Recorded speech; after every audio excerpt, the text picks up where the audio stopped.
You're watching Game Show Network.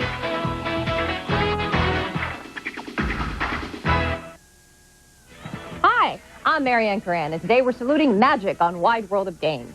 Now, Ricky Jay is a sleight-of-hand artist, and just about the only prop he uses is a deck of cards. His one-man show, Ricky Jay and his 52 assistants, sets records as the fastest-selling show in off-Broadway history.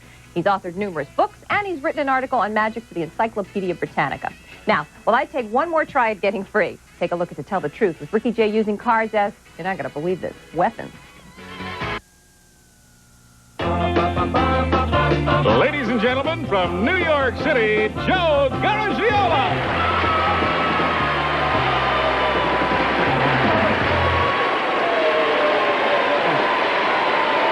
Thank you. Thank you. Thank you, and welcome to Tell the Truth. Now, you know, it is unfortunate that in today's urban societies, we may very well have to find ourselves in need of some form of self-defense.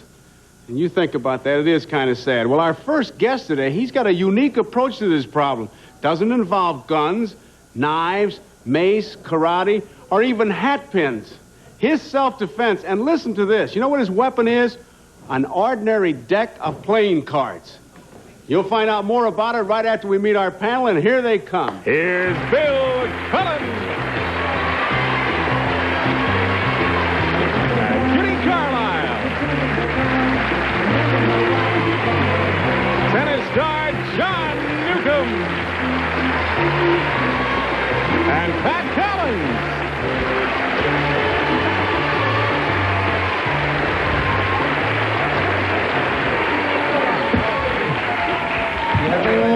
Okay. Isn't that something now? A deck of cards is a weapon? I'll tell you what, we won't wait any longer. Let's meet a man who says that the ace of spades might save your life.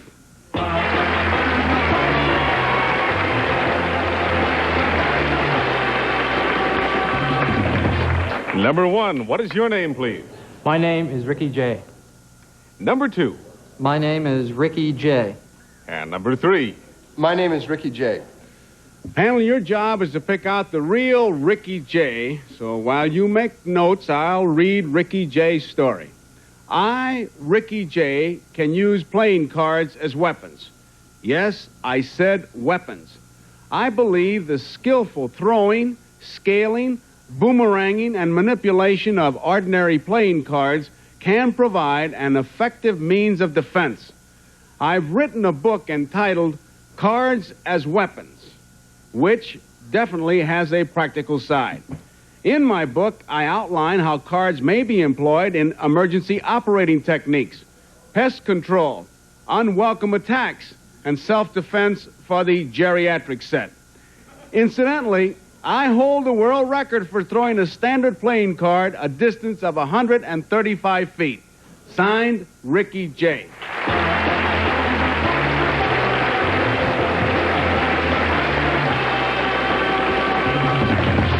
Never knew cards could stop a fight, usually start a fight, but never stop. And we're going to find out right after we listen to these commercials. It's not just what you do, it's how well you do it. For years, the Money Store has been helping homeowners with less than perfect credit refinance their mortgages or get home equity loans. But what really sets them apart is their commitment to service, like being able to apply by phone anytime, day or night, at your convenience, and closing your loan in a matter of days, not weeks, so you can get on with the more important things in your life. Call the Money Store and find out for yourself the difference between just doing a job and doing it well. Call 1-800-LOAN-YES. Mornings at the O'Briens are now 3 times more interesting. Thanks to Folgers' 3 special wake-up calls. Folgers Coffee House Coffees. There's French roast, hearty and robust, full of flavor. Gourmet Supreme, a well-balanced, truly harmonious blend. And 100% Colombian Supreme, distinctively rich and smooth. The best part of waking up. Folgers Coffee House Coffees. Folgers in your cup. Why is everybody talking about the Game Show Network? Because they love it. The prizes, the excitement. I love their faces. It's an adrenaline rush. I like to see people lose. These shows are so incredible and there's so much energy. It's just so cool cool. What a show! You jump when they jump, and you laugh when they do something stupid. The emotions, they're just so contagious. Well, I always love just watching people spaz out. It's exciting. It's fun. But I sit in front of the TV, I scream out the answers. That's right, you're wrong. I'm addicted to game shows. Needlepoint is marvelous therapy. I love watching the old celebrities like Ginger Rogers, Jerry Lewis. She's hilarious. Elizabeth Taylor, she was a beautiful woman. I should hope to tell you. Bob Hope, Groucho Marx. Rogers in? I could watch them all night long. Everybody wants to win. I love to win.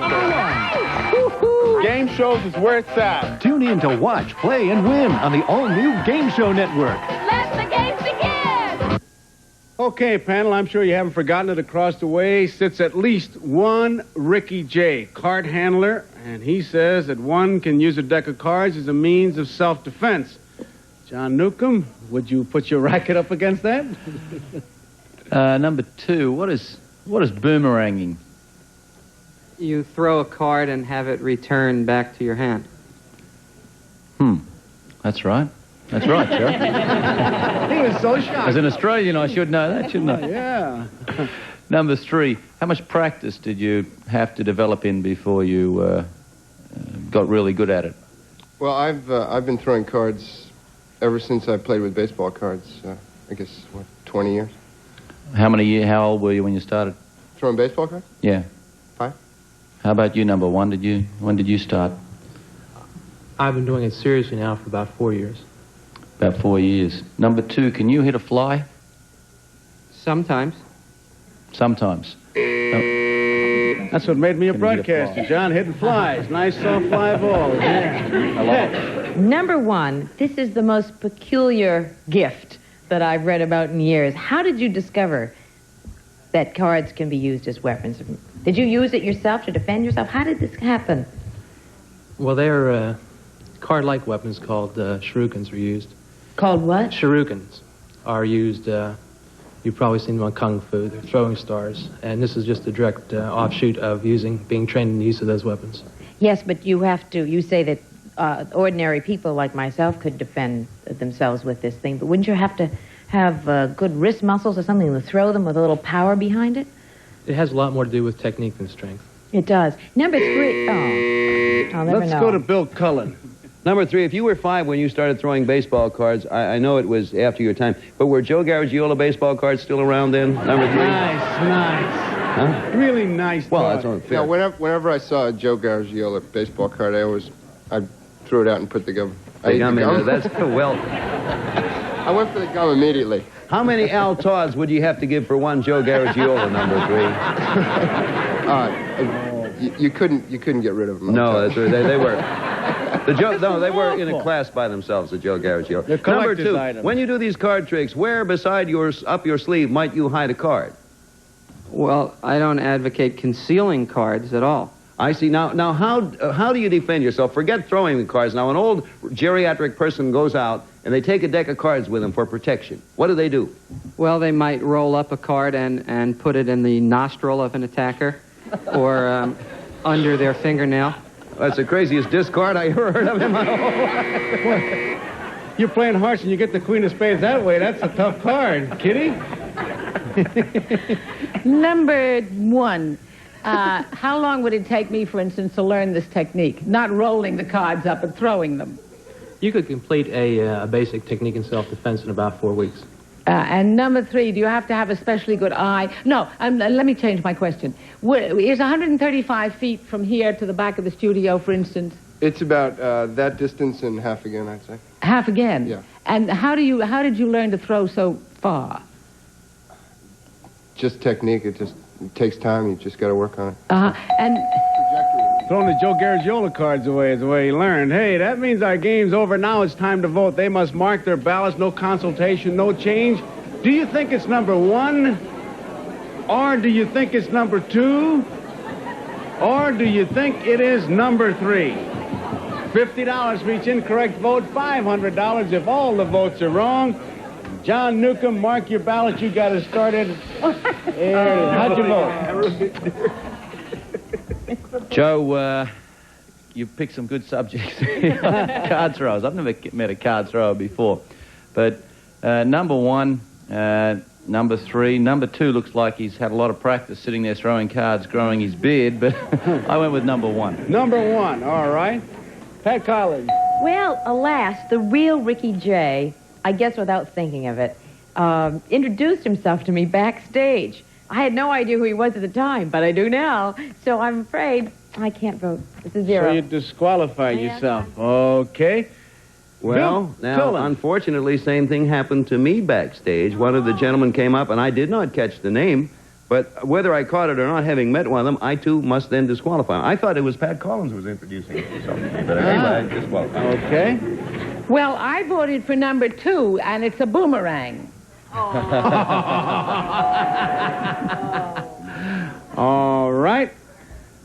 Now, let's see. Oh, earlier, we told you that Ricky Jay had written a book. That's right, and it's called Cards as Weapons. Now, we couldn't show it to you because of the distinctive features that are on the cover. In fact, Ricky Jay is all over the cover. When you see the book, you'll be able to recognize the real Ricky Jay, and that's what we'll use to identify him. There he is, right there. Take a look at it. So it's number 2.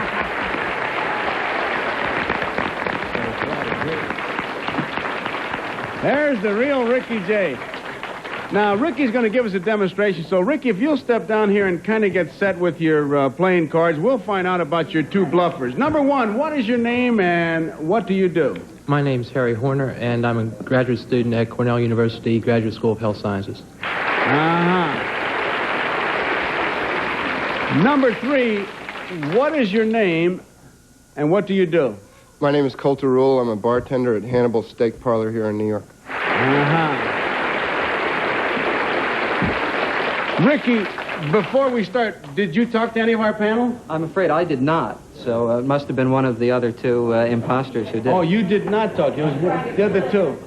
If we meet any of the people, that we naturally would have to eliminate one, so voting would not be fair. So you didn't meet Ricky, you met the other 2. I see, because Ricky would put a card rolled up, and you know what happens when he rolls up a card.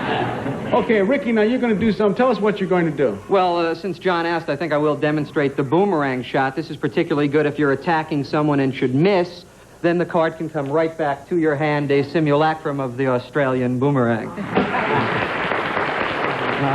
You can also, of course, if one hand is occupied, you can actually throw cards with your free hand and attack that way while this other hand is doing whatever you must be doing with it. And, of course, we have some things set up here as well, if I may demonstrate with them. We have a watermelon. Suppose you're attacked by a watermelon. Oh, yeah. You may take a card, throw it at the watermelon, and stick a card right into the surface of the watermelon. It's a very difficult thing to do. This is the outer skin of a real watermelon. It's an unusually difficult thing to do. And now, if I may borrow 2 of the panelists to help me with one further... look at Pat and Kitty. They already volunteered. Yes, the 2 lovely ladies. Thank you very much. Yes. Appreciate that. Now, what happens to it? What I would like you to do is to stand on either side of this beer can assemblage and hold this paper taut. Would you place one hand down and one hand down? All right, and I'm going to get behind it. What I'm going to attempt on this particular shot, which is quite difficult, is to throw the card. Can you move the newspaper back? Okay. All right. And I'm going to attempt to throw the card actually through the newspaper at a speed of more than 90 miles an hour and then to knock over some of the beer cans on the other side. Okay, I will not hit your hands. You can feel confident. Yeah! That's 1. That's 2. And that's 3. That's all of them. Thank you. My pleasure. Thank you for helping me.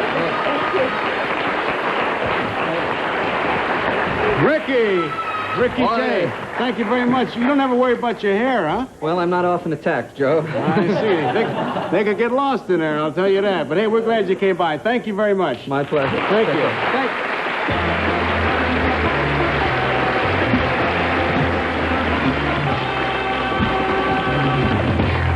How about that with a card? He just destroyed those cans. He really knocked them over. Hey, our next guest also deals with self-defense in a manner of speaking. He's deeply concerned with the self-defense against the slings and the arrows of the outrageous lies that we believe about retirement. Tell you something, it's a very important story. You won't want to miss it, and we'll be right back after these words. There's no white like Plus White. With its dual-action anti-stain polishers, Plus White whitens like no ordinary toothpaste can. There's no white like Plus White. No wrinkle cream or moisturizer can do this, no matter what they cost. Only Sudden Change Under Eye can remove the appearance of wrinkles and puffiness in minutes. Sudden Change Under Eye.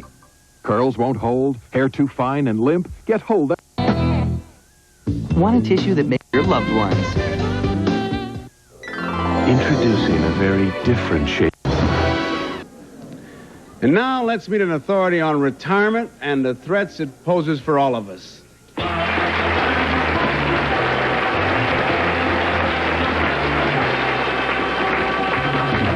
Number 1, what is your name, please? My name is Tony Lamb. And number 2? My name is Tony Lamb. And number 3? My name is Tony Lamb. All right, take your pen in hand, and I'll fill you in on what Tony Lamb has to say about retirement. I, Tony Lamb, have this to say to anyone about to retire. Look out for yourself. No one else will. For instance, don't believe for a minute that you don't have to worry about retirement until you're past 60. And please don't fall for the lie that then your pension or Uncle Sam will take care of you. It is simply not so. What is so is that the Social Security system is running out of money. Company pension plans are not paying off. Medicare programs are inadequate. And the political system cares little for senior citizens. I've written a guideline for anyone planning to retire. It's entitled The Retirement Threat. Signed, Tony Lamb.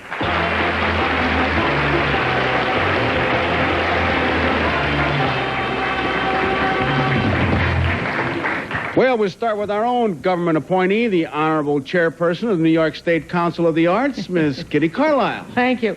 Number 2, what is the average age for retirement in this country? Well, the mandatory age is 65. But number 1, isn't it lower than that in many places? Yes, some places are lower, but the average is about 68. I once did a television program called Preparing for the 60s, number 3, and we had lots of things in there about how you could find new professions. Is that what you think one should do, too? Certainly should be tried, finding new opportunities. And number 2, how do you get around the fact that it's going to be hard to be hired and the pension plans are not adequate? What kind of employment can retirees find that will supplement their incomes? Well, there are lots of repair jobs that they can get. But what we hope to do is to get older people to become advocates and to get the mandatory age limit of 65 raised. I see. Number 1, is it also not true that... Buzzer. Oh, Kitty. We'll go to John Newcomb. Number 3. What should people do as they approach retirement age? As they do what with their age? As they approach retirement age, how should they plan for that? Just a very quick answer. Yeah, well, they have to give thought to maintaining an adequate income, which will very likely be lessened at the retirement age. Okay, number 1, what company pension plans are not paying off? Well, I cannot mention any particular company, but 1/12, one person in 12 actually receives a pension. Something happens before they receive it, so that only 1 in 12 receives it. Number 2, what is the government... Whoops. Pat Cullen. Number 2, what United States senator has introduced legislation that would revamp the present Social Security system? I believe that's Senator Hotkey. And number 3, what congressional committee is now investigating possible, I underscore that word, possible fraud in major pension plans? Well, that's one of the committees in Washington. Number 1, there was a recent scandal involving a large pension fund. What was the pension fund involved? I cannot name the name of any particular company. Number 3, there are 5 or 6 really large corporations, American corporations, that are changing their policy now as regards mandatory and forced retirement at 65. Can you name us a couple of them? Why, General Electric, General Motors, U.S. Steel, and some of the larger ones. Number 2, where did you... Let's go to Bill Cullen. Number 3, a word you hear a lot in financial circles or the market in general is ERISA. Do you know what ERISA is? Number 3? No, I don't. Number 1, would you like to take a crack at ERISA? Don't know. Number 2, if they raise the mandatory retirement age above 65 to say like 68 or something like that, does that mean that a person will not get their Social Security until age 68? No, that has nothing to do with it. It only has to... just that it forces the companies to let these people go when they're reaching their prime. Number 2, do you hold with the fact that of 12 people... Well, we'll never find out because that means our game's over. Now it's time to vote and they must mark their ballots. Do you think it's number 1? Or do you think it's number 2? Or do you think it's number 3? Okay, Kitty Carlisle got us started. How did you vote? I think it's obviously number 1 because he's being very careful about not naming any companies. He wants to make sure he's going to have another job when he gets to retirement age, and he wants to make sure he's still friends with all those other companies. Okay, John Newcomb. Well, number 1 didn't mention any companies, but that may have been because he didn't know any companies. I went with number 3, John. Number 3, all right. Pat Collins. Well, they could have been fooling us, but 2 and 3 had some wrong answers. So, like Kitty, I went with number 1. All right. Bill Cullen. Well, I had no honest choice because number 1 and number 3 either did not know of or denied knowledge of ERISA. And anyone who knows anything about pension funds or anything has to know what ERISA is. I think, so I voted for number 2. What is it, Bill? ERISA is the control, it's the new rule put in that pension funds must be on their mettle and must be careful in their investments, the prudent man theory. And ERISA is the governmental regulation of that. Okay. It's very important in all pensions. All right, now let's ask the question since all the votes are in. Will the real Tony Lamb please stand up?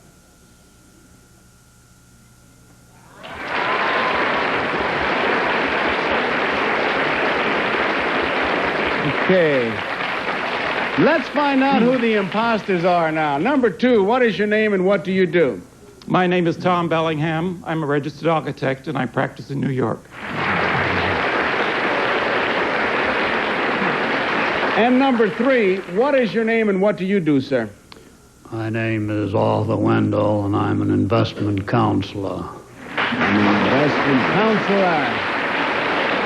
I'll tell you, boy, he inspires confidence. Very unflappable, Arthur. Okay. You know, I don't think that we can let Tony Lamb leave the stage without telling you some more about this fantastic gentleman. And I'll tell you something. You pay attention to what I'm going to do because I have some kind of credentials for you.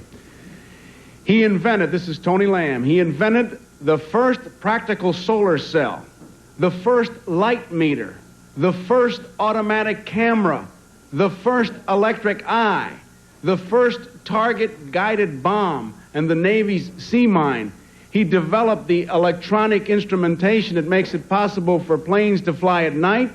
He made it possible to telephone cross-country without loss of signal, and he developed the alarm to monitor the stability of atomic piles.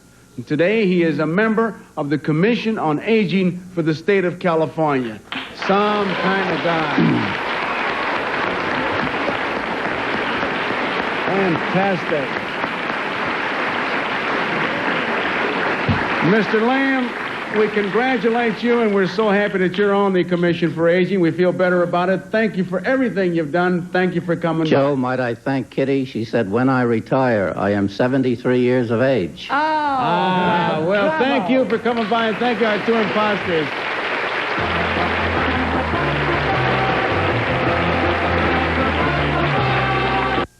The average funeral today now costs over $4,000. You're watching Game Show Network. Don't miss the Newlywed Game, followed by the Dating Game and All-Star Family Feud.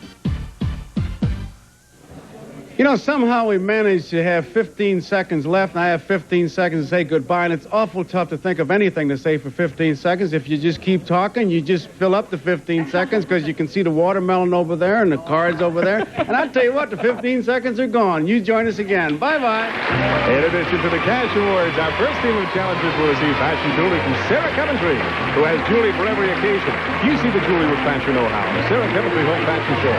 And our second team will receive Turtle Wax Super Hard Shell Car Wax Kit with high-speed applicator, pre-whip formula that cleans, waxes, seals, and the shine from Turtle Wax.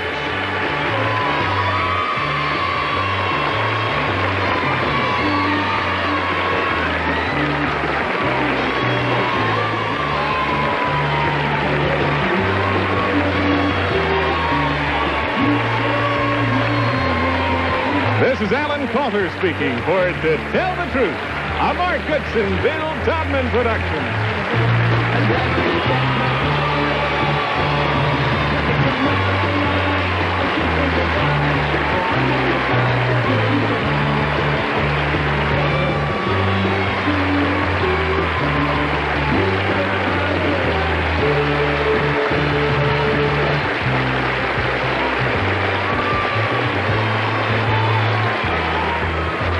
Here comes the Newlywed Game with Bob Eubanks next. Then get out your little black book and make an appointment with the dating game, only on Game Show Network.